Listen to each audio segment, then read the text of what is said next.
سڑکوں پر ہجوم ہو، ایمبولینس کا راستہ نہ ہو، کاروبار رک جائیں، لوگوں کا جوش تھمنے کا نام نہ لیتا ہو، یہ سب کچھ غداری بھی قرار دیا جا سکتا ہے اور حب الوطنی بھی۔ ایسا کرنے والوں پر جاہل بنیاد پرست ٹولے کا لیبل بھی لگایا جا سکتا ہے اور باشعور قوم اور زندہ قوم کا بھی، اور ایسا کرنے کا حکم دینے والوں کو دہشت گرد قرار دے کے 4تھ شیڈول میں بھی ڈالا جا سکتا ہے اور سچا اور بے باک لیڈر بھی قرار دیا جا سکتا ہے۔ بس فرق یہ ہونا چاہیے کہ یہ ہجوم کس کے کہنے پر اور کس مقصد کے لیے نکلا۔ جی ہاں،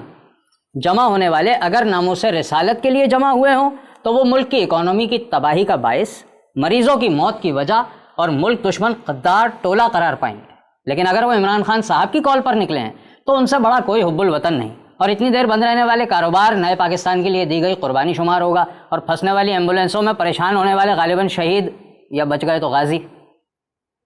جمع ہونے والے لوگ اگر فخر موجودات وجہ تخلیق کائنات حضور صلی اللہ علیہ وسلم کی خاطر نکلیں تو شدت پسند، بنیاد پرست، جاہل اور دین کو بدنام کرنے والے کہلائیں گے، لیکن اگر وہی رش عمران خان کے چاہنے والوں کا ہو تو غیرت مند مسلمان اور باشعور قوم، دیندار کہلائیں گے، چاہے بغل میں باجیاں ناچ رہی ہوں۔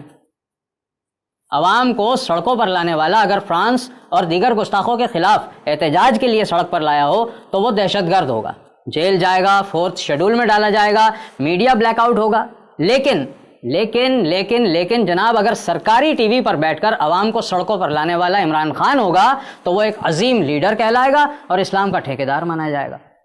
بلڈ پریشر ہائی یا لو شوگر کرنے کے بجائے 2 منٹ کسی کونے پہ چپ چاپ بیٹھ کر سوچیں جو میں نے کہا ہے، اور اس کے بعد کہیں جو بھی کہنا ہے۔